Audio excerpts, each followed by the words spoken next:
Hi எல்லாருக்கும் வணக்கம் and welcome to நிதி சினிமா ஹால். ஒரு வழியாக அந்த ராயன் படத்தோட ட்ரெய்லரை ரிலீஸ் பண்ணிட்டாங்க. நீங்கள் எல்லாரும் அந்த ட்ரெய்லரை பார்த்துருப்பீங்கன்னு நினைக்கிறேன்.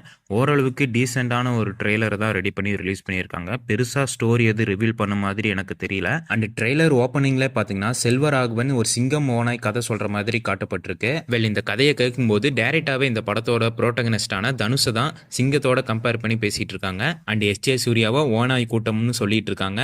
ஆண்டகனிஸ்டா எஸ்ஜே சூர்யா தான் பண்ணுவாருன்னு நினைக்கிறேன். இவருக்கு அடுத்தபடியா சரவணன் அண்ட் பிரகாஷ் ராஜ் அவங்களெல்லாம் காட்டுறாங்க. அவங்கலாம் என்ன மாதிரி ரோல் பண்றாங்கன்னு வெயிட் பண்ணி தாங்க பார்க்கணும். அண்ட் சரவணன் அவரை பார்க்கும்போது லைட்டா ஆண்டகனிஸ்டா இருப்பாருன்னு தான் தோணுது. எஸ்ஜே சூர்யாவுக்கு அப்புறமா இவரு கொஞ்சம் வில்லத்தனம் பண்ணுவாருன்னு நினைக்கிறேன். இதுக்கப்புறமா தனுஷ் பாத்தீங்கன்னா ஒரு இடத்துல நின்றுட்டு இருக்கிற மாதிரி இருக்கு. பக்கத்துல த கிங்னு எழுதியிருக்கு. கிங்குங்கிறது டைரக்டா தனுஷை தான் கனெக்ட் பண்றாங்க. அண்ட் சிங்கத்தோடையும் கனெக்ட் பண்ணிருப்பாங்க. இது மட்டும் இல்லாம ராவணன் கேரக்டரையும் தனுஷோட தான் சேர்த்து கனெக்ட் பண்றாங்க. இது நீங்க ராயன் படத்தோட சிங்கிள் ஒன்று ரிலீஸ் ஆனிச்சு. அதுல நீங்க தெளிவா பார்க்க முடியும்னு நினைக்கிறேன். இதுக்கப்புறமா சந்தீப் கிஷன், காளிதாஸ் ஜெயராம் இவங்க 2 பேரும் தனுஷோட தம்பி கேரக்டர்ல நடிச்சிருக்காங்க. அண்ட் துஷாரா விஜயன் அவங்க தங்கச்சி கேரக்டர்ல நடிச்சிருக்காங்க. ஸோ துஷாரா விஜயன் இவங்களோட கேரக்டர் தான் இந்த படத்துல மெயினான ஒரு கேரக்டரா இருக்கும்னு நினைக்கிறேன்.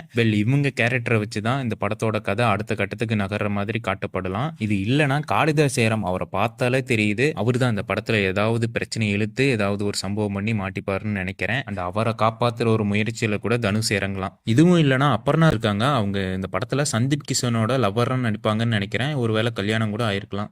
இந்த அபர்ணா கேரக்டர் போட்டு தள்ளி படத்துல ஏதாவது கூட சம்பவம் பண்ணலாம், அப்படி கூட காட்டப்படலாம். இது என்னோட கெஸ் தான். படத்துல வேற ஏதாவது கூட இம்பார்ட்டன்டா ஏதாவது ஒரு விஷயம் நடக்கலாம். இந்த படத்தோட கதை பாத்தீங்கன்னா சின்ன சின்னதா அங்கங்க லீக் ஆகிட்டு தான் இருக்கு. அதெல்லாம் உண்மையானு கேட்டீங்கன்னா கண்டிப்பா எனக்கு தெரியாது. சில பேர் பாத்தீங்கன்னா இந்த ராயன் படத்தோட கதை ராமாயணம் அண்ட் மகாபாரதம் இந்த 2 கதையும் மெர்ஜ் பண்ணி தான் இந்த படத்தோட கதை உருவாயிருக்கு அப்படின்னு சொல்றாங்க. இதெல்லாம் கேட்கும்போது ஒருவேளை இருக்கலாம்னு தோணும். பட் நிச்சயமா இதுதான் இருக்கும்னு சொல்ல முடியாது. படம் வர வரைக்கும் வெயிட் பண்ணி தாங்க ஆகணும். என்ன கேட்டீங்கன்னா படம் நல்லா இருந்தா போதுங்கிற ஒரு நிலைமை தான். ஓவர் எக்ஸ்பெக்டேஷன் இருக்கக்கூடாதுன்னு நினைக்கிறேன். ஓவர் எக்ஸ்பெக்டேஷன் ஒரு படத்துக்கு நல்லதே கிடையாது. நல்லா இருக்கிற படம் கூட ஊத்திக்கும். எந்த ஒரு எக்ஸ்பெக்டேஷனும் இல்லாம ஒரு படத்தை பார்க்கும்போது ஓரளவுக்கு ஏதாவது ஒரு விஷயம் இருந்தா கூட படம் நல்லா இருக்கிற மாதிரி தாங்க தெரியும். அண்ட் இந்த ராயன் படத்துக்கு எக்ஸ்பெக்டேஷனுக்கு பஞ்சமே இல்லை. படம் அனௌன்ஸ் பண்ணதுல இருந்து ஒரு பெரிய எக்ஸ்பெக்டேஷன் இந்த படத்துக்கு இருக்க தான் செய்யுது. அது ஏன்னு பாத்தீங்கன்னா இந்த படத்துல தனுஷ் இயக்கி நடிக்கிறாரு. இதுதான் பெரிய காரணமாவே இருக்குது. இதுக்கு முன்னாடி பாத்தீங்கன்னா பவர் பாண்டிங்கிற ஒரு சூப்பரான படத்தை அவர் டைரக்ட் பண்ணியிருக்காரு.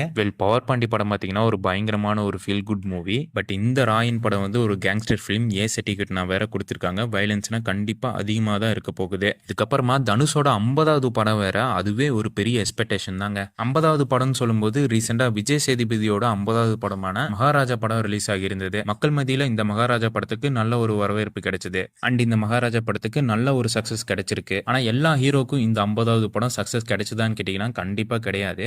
ஒரு சில ஹீரோக்களுக்கு தான் 50வது படம் ஒரு பெரிய வெற்றியா அமைஞ்சிருக்கு. அந்த வகையில தனுஷோட 50வது படமான ராயன் கூடிய சீக்கிரம் ரிலீஸ் ஆக போது. இந்த படம் வெற்றி பெறுமா பெறாதான்னு வெயிட் பண்ணி பார்க்கலாங்க. இதுக்கப்புறமா ட்ரெய்லர்ல பார்க்கும்போது நிறைய கலர்ஸ்ல லைட்ஸ் எல்லாம் யூஸ் பண்ணிருக்காங்க. அண்ட் ஒவ்வொரு ஷாட்லயும் நீங்க பார்க்கும்போது ரெட், கிரீன், ப்ளூ, எல்லோ இந்த லைட்ஸ் எல்லாம் ஹெவியாவே யூஸ் பண்ணிருக்காங்க. நீங்க தெளிவா பார்க்க முடியும்னு நினைக்கிறேன். அண்ட் டைரக்டர் செல்வராகவன் அவர் கூட இப்படிதான் அவரோட படங்கள்ல இந்த கலர் லைட்ஸ்னா ஹெவியாவே யூஸ் பண்ணுவாரு. இதுக்கப்புறமா ஏஆர் ரகுமான் இந்த படத்துல மியூசிக் பண்ணியிருக்காரு. ட்ரெய்லரோட எண்ட்ல ஏஆர் ரகுமானோட வாய்ஸ்ல ஒரு பாட்டு பாடுற மாதிரி காட்டியிருப்பாங்க. பெரிய பாயோட மியூசிக்லாம் அந்த சீனை பார்க்கும்போது உண்மையிலே புல்லரிச்சு போச்சு. ஒரு 10 to 15 செகண்ட்ஸ் தான் அந்த மியூசிக் வந்திருக்குன்னு நினைக்கிறேன். அண்ட் ரொம்பவே நல்லா இருந்துச்சுங்க அந்த மியூசிக். படம் ஃபுல்லா பெரிய பாயோட மியூசிக் பட்டைய கலப்புன்னு நம்பலாம். ஓகேங்க, அவ்வளவுதான் இந்த வீடியோ. உங்களுக்கு இந்த ராயன் படத்தோட ட்ரெய்லர் எப்படி இருந்துச்சுன்னு கமெண்ட் பண்ணுங்க. அண்ட் தனுஷ் ஃபேன்ஸ் யாராவது இருந்தீங்கன்னா இந்த வீடியோக்கு லைக் போட்டுட்டுருங்க. அண்ட் மறக்காம நம்ம சேனலுக்கு கொஞ்சம் சப்ஸ்கிரைப் பண்ணி சப்போர்ட் பண்ணுங்க. தேங்க்யூ ஃபார் வாட்சிங்.